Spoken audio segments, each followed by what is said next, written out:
Welcome, one and all, to episode 97 of the NFL Draft Breakdown Podcast. I'm your host, Seth Cox, and with me tonight, our guest host, Diante Lee of Setting the Edge and numerous other football outlets.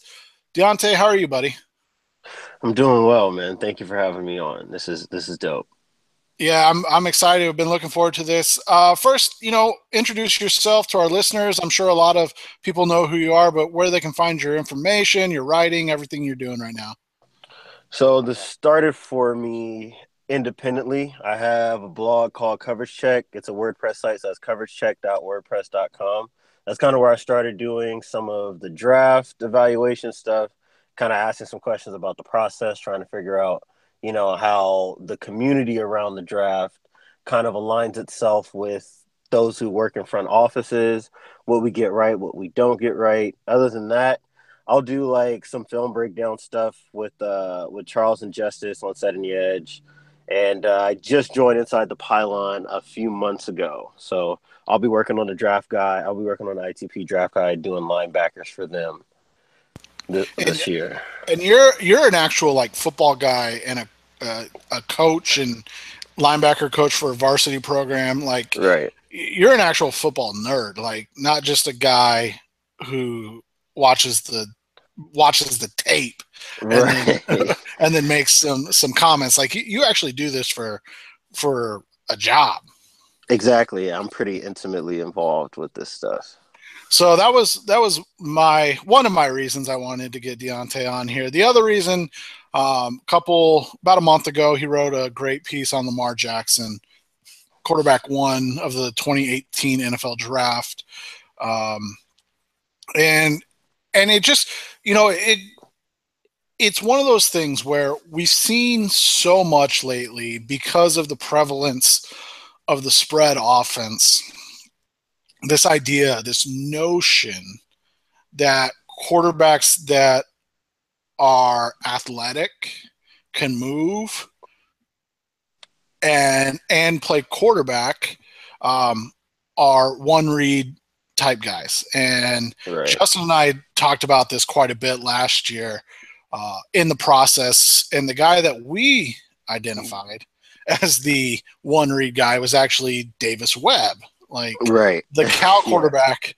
And I think these guys that are able to move, that are able to actually do things, get a bad rap because they're not guys that stand in the pocket, go through three progressions, and then check down. Like if after their second progression they're not there, they're moving. Like they're trying right. to make a play happen.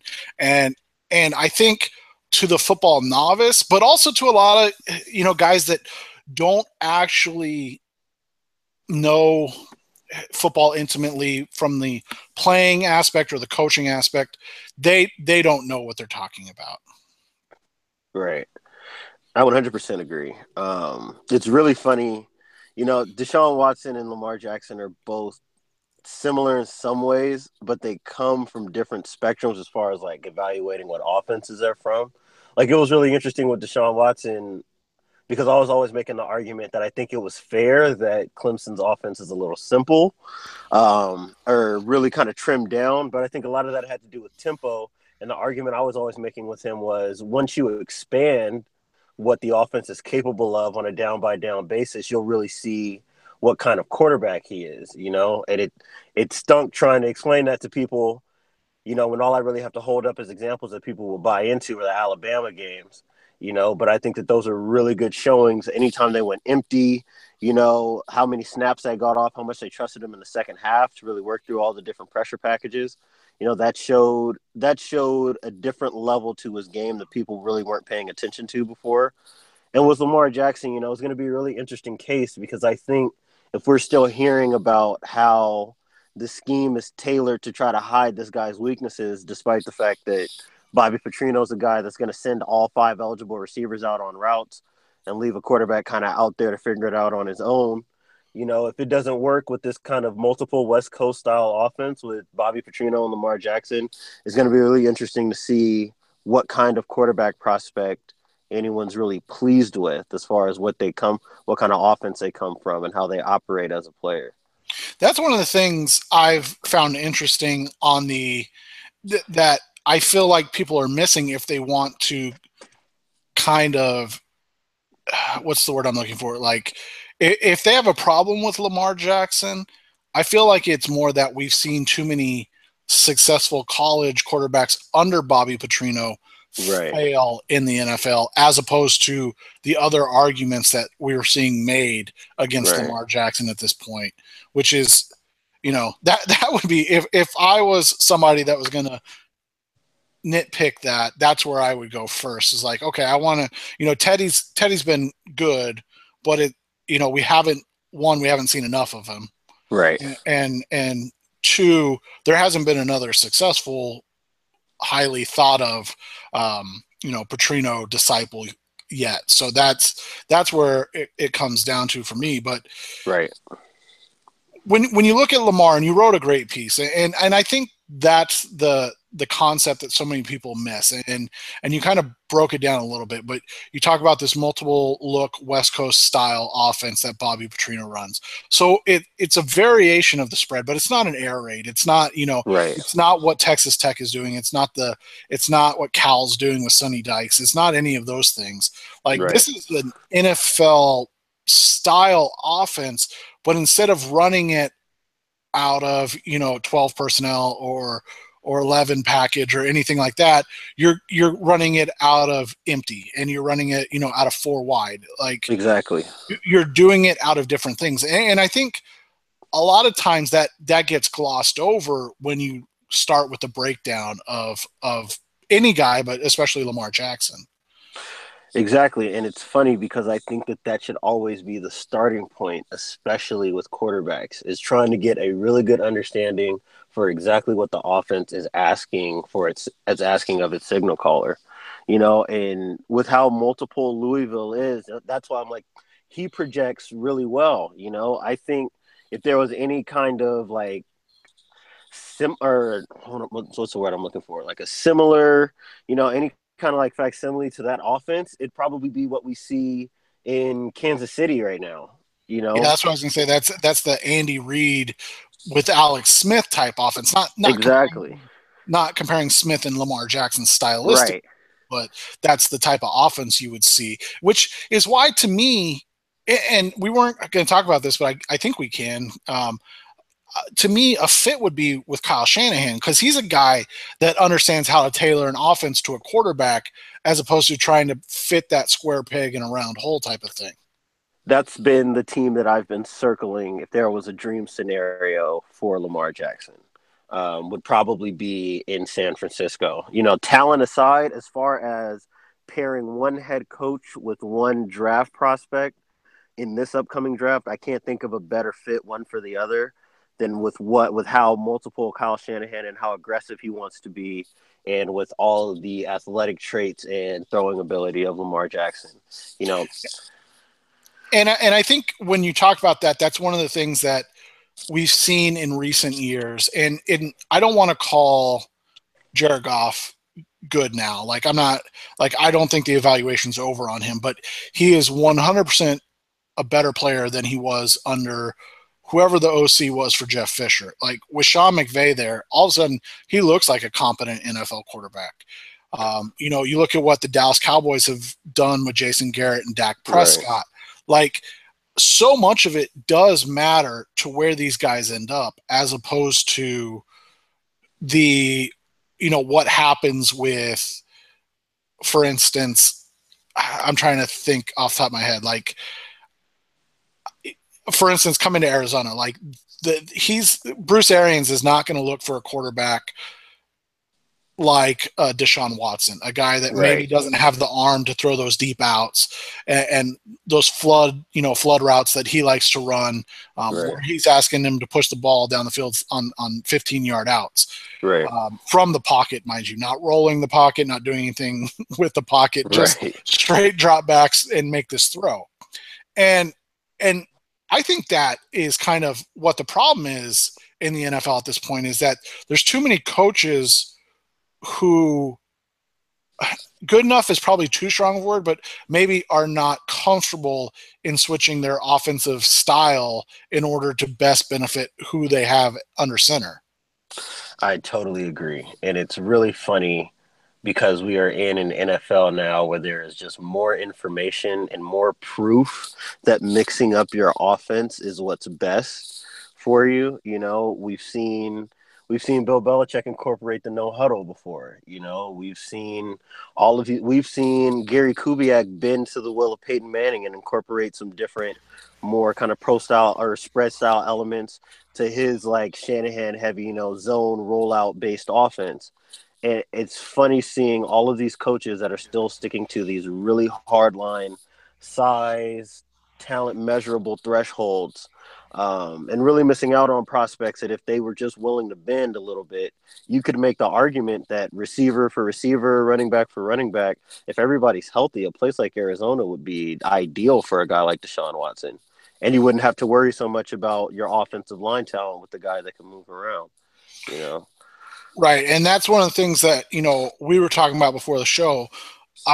Covering the Cardinals and knowing the Cardinals well, the quarterbacks that we've heard Bruce Arians be high on they're athletic guys, but they're athletic within the pocket type guys. Carson Right. Wentz, Blake Bortles. We haven't seen Paxton Lynch actually play for any amount of time to make a judgment, but Right. but then they've passed over other guys that don't fit those measurables. And I always go back to 2014 when, you know, we saw on the ESPN draft feature where Blake Bortles' agent said, we know the Cardinals are going to come up and get you if you get past 10 or whatever the pick Right. was, 8 or 10.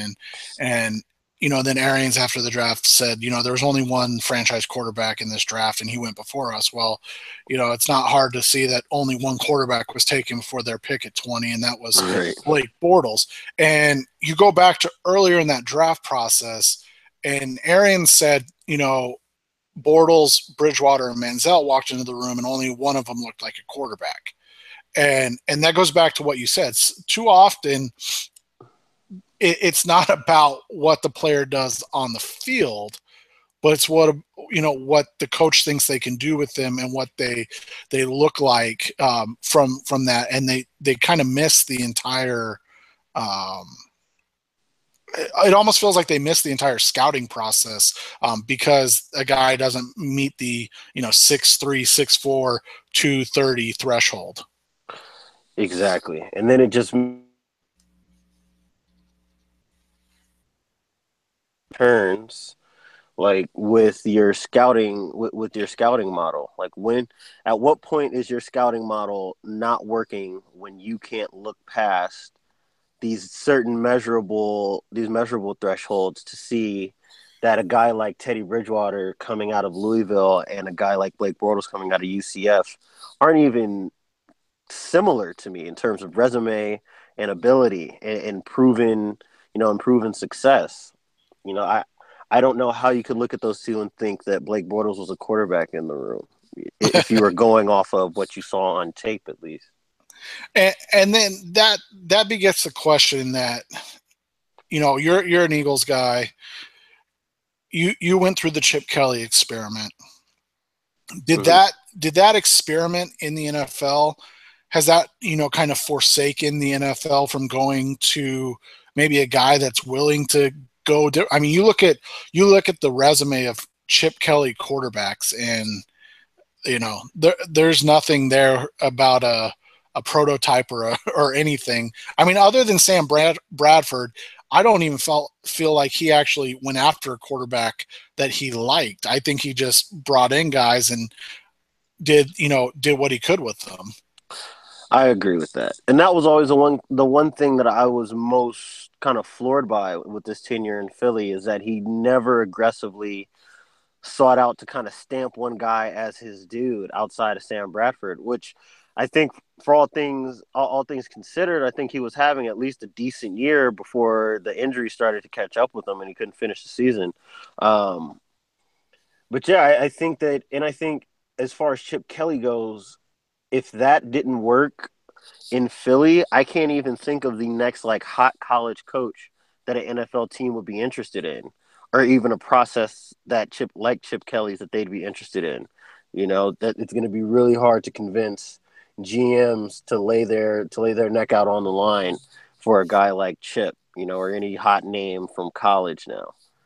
Right. And you think back and I think it was 99. I can't remember off the top of my head, but it was like 98 or 99 or even maybe even 2000 when Spurrier went to the Redskins. And then then it was 13, 14, 15 years later before you got, Chip to the Eagles. Yeah, there were other college coaches that went to the NFL, but we're talking offensive geniuses and gurus and things like that went from college to the NFL. So yeah, I mean, you wonder if and when it'll ever happen again. And I mean, I'm sure it will, but like you said, when and how far down the road is it going to be?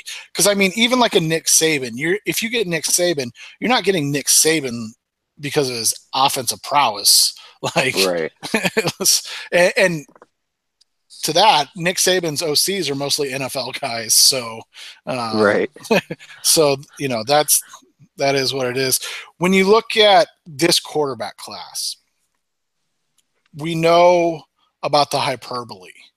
We know Mm-hmm. about the hyperbole of Sam Darnold and Josh Allen. Like these guys coming into the year, who was going to be number one, and we didn't hear much of Lamar Jackson. Um, we didn't hear much of Baker Mayfield. We didn't hear much of the guys that have actually been good in college. And that's not a shot at Darnold and Allen. That's not their fault. They're not the ones putting their names out there.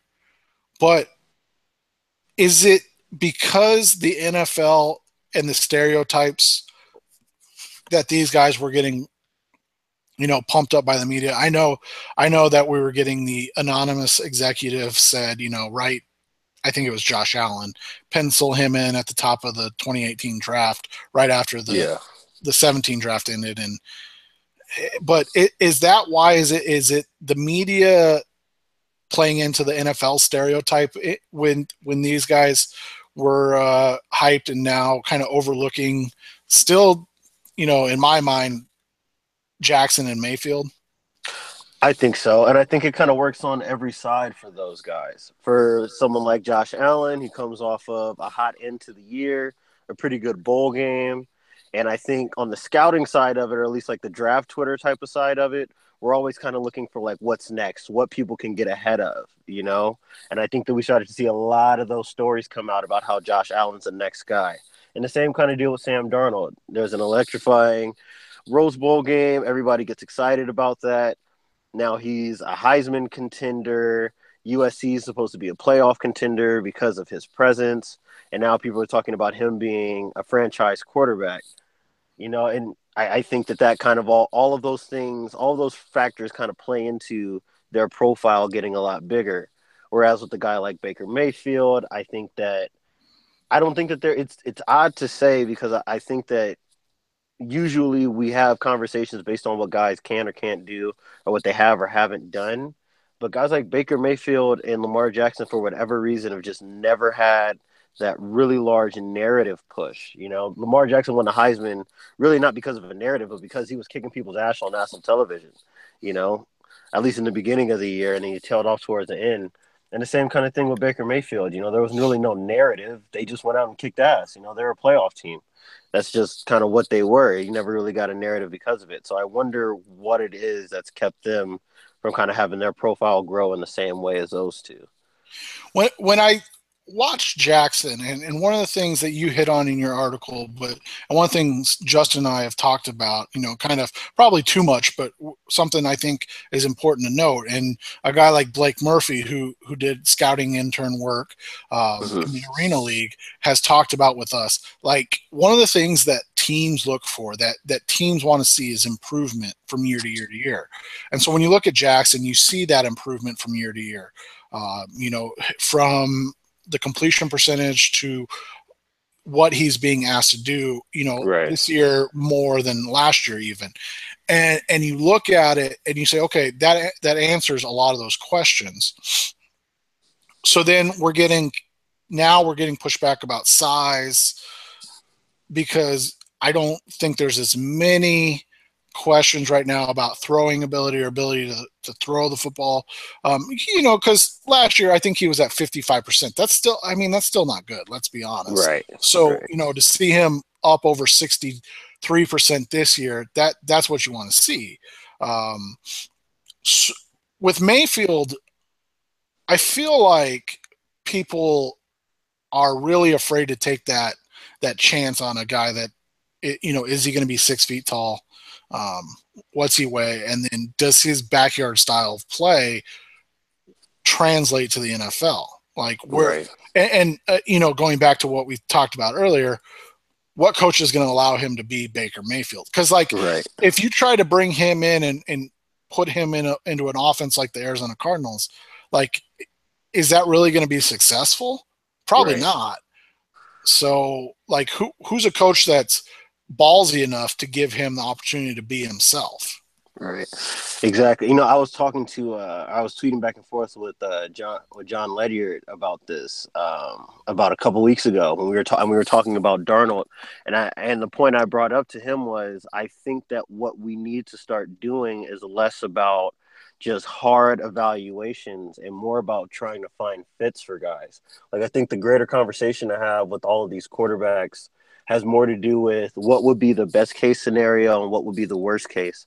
And I think that'll tell us a lot about what they're capable of versus what the NFL is going to be asking these guys to do.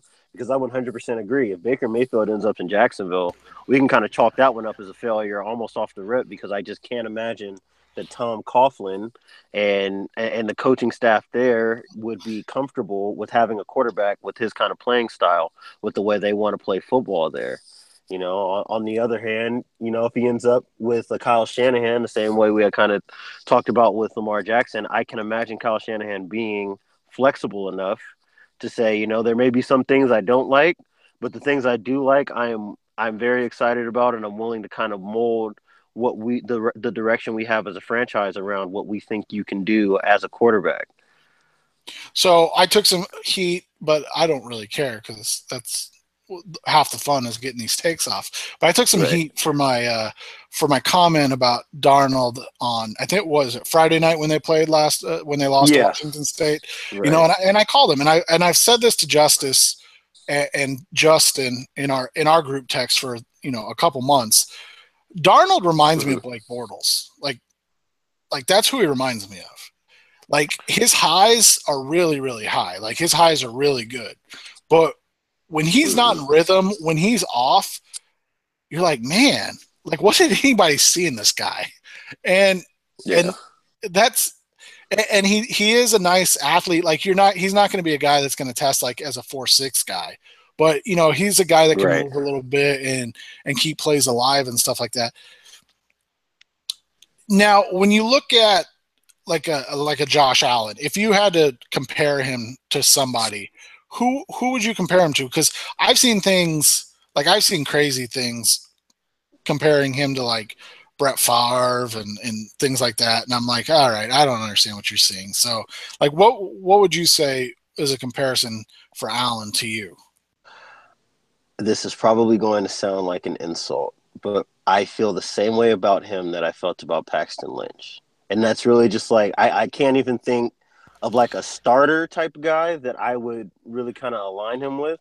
Maybe like the worst of Eli Manning, where some of the throws, some of the misses, he looks so raw, uncomfortable, and kind of outside of his understanding of the offense and where guys are supposed to be, that it really makes me wonder what his process is, what the coaches are asking of him, what his understanding is of what's going on the field. Not to say that he's not a smart football player, that he's not a capable football player, but there are just some things in execution with feet, with how he uses it, with how he uses his own athleticism, the way that he reads the field, the kind of decisions that he makes. It really makes me question sometimes, and he's raw in a lot of ways that remind me about Paxton Lynch. You know, I like that. That's a good one because a lot of people liked Lynch, but they were basing it off of the highs. And Right. I think that's where people get in trouble with quarterbacks. I mean, I've been there myself with Geno Smith. Like Right. you see the best of what a guy can do, and you just try to extrapolate that to saying like, oh, this guy is going to do this Right. every time when he gets to the NFL because he'll have, quote unquote better coaching, he'll have better talent around him, Right. all the intangible BS that we come up with to Right. justify our liking of a guy.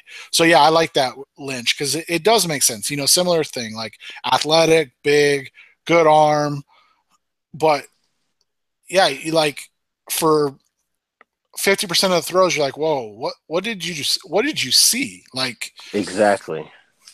so when you look at this class overall, it really is starting to look like Darnold and Allen are going to go back, and I believe they both should. Like, I Yeah. really do think they both should.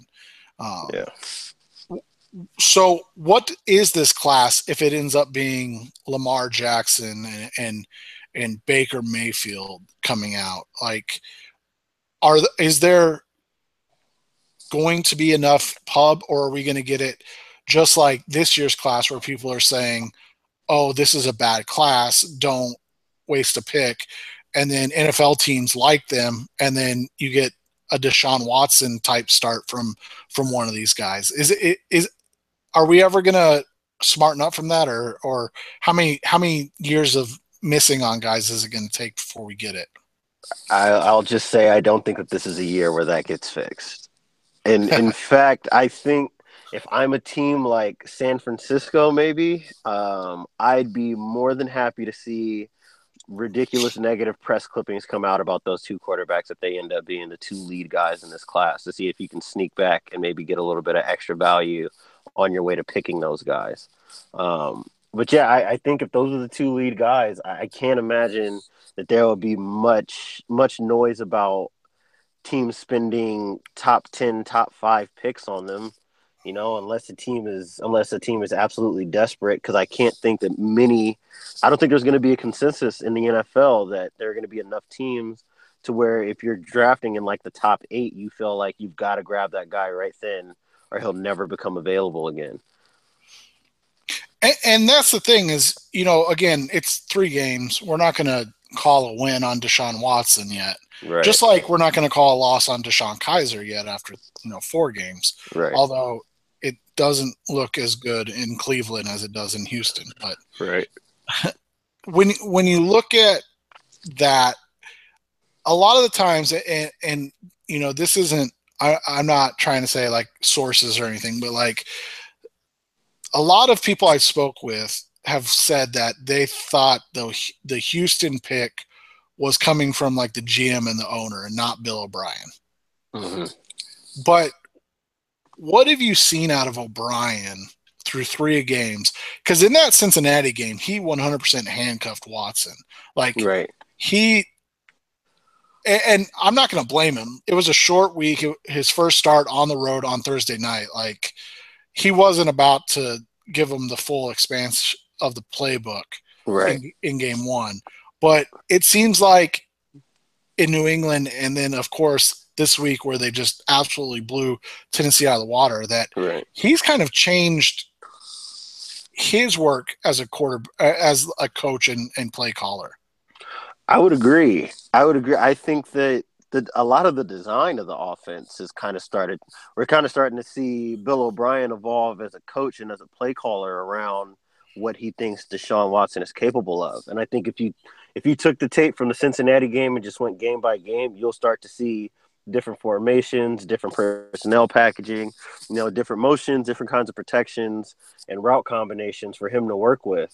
I was really impressed when I was watching him play Tennessee. I mean, keeping in mind that Tennessee is not a mid-70s Steelers team. We're not talking about the steel curtain defensively, but to see a rookie quarterback, in his third start, just cut up a defense like that. And it's not just, look at this guy with this amazing arm, throw 60 air yards on verticals to just beat guys one-on-one. It was within designs of plays, whether he's in or out of the pocket. he was really punishing almost everything Tennessee ran as a defense. And that's when I really kind of took note of the fact that Bill O'Brien was really leaving a lot more on Deshaun Watson's plate, and he responded really well. So now I'm extremely excited to see just how much more of an expanded offense Bill O'Brien is willing to give him, because I think that they actually have the personnel to do something that would be a little similar to what like a Kansas City is doing, even if it's not exactly that. I that was kind of the situation that I wanted to see Deshaun Watson in most, you know, because I think that he and Alex Smith are actually kind of comparable, despite, and it all kind of depends on what you think Deshaun Watson's ceiling will ultimately be.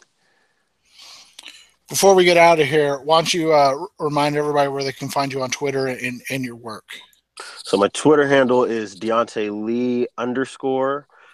You can find me there. I'm usually contributing to Inside the Pylon or settingedge.com. So you can check me out wherever you find Chuck and Justice. So I'm sure all of your listeners are familiar with those two. Other Yeah, than that, we had to fire Justice because, you know, Chuck can attest to this. He calls out a lot. No, I'm just kidding. yeah, so you can find me with those two guys. Other than that, man, I'm usually just on Twitter, just getting these takes off like everybody else, man. That's right. We're just out here having fun. So I appreciate you coming on and hanging out with me for a little bit, talking about this quarterback, talking about NFL stuff, college stuff. Like I love picking your brain. Follow Diante on Twitter. Find his work whenever he puts it out there. You'll become a smarter football fan for listening to the things he says. So I appreciate it. Thanks as always for listening. Check us out on iTunes. Check us out on SoundCloud. We're part of Blog Talk Radio and Stitcher Radio. So anywhere they play podcasts, find us and check us out. I'll be back next week with Justin. Maybe he'll be back from his vacation. Who knows? So, but thanks as always for listening. And Diante, I really appreciate it, man. Appreciate you having me on, man. All right. Have a good night, everybody.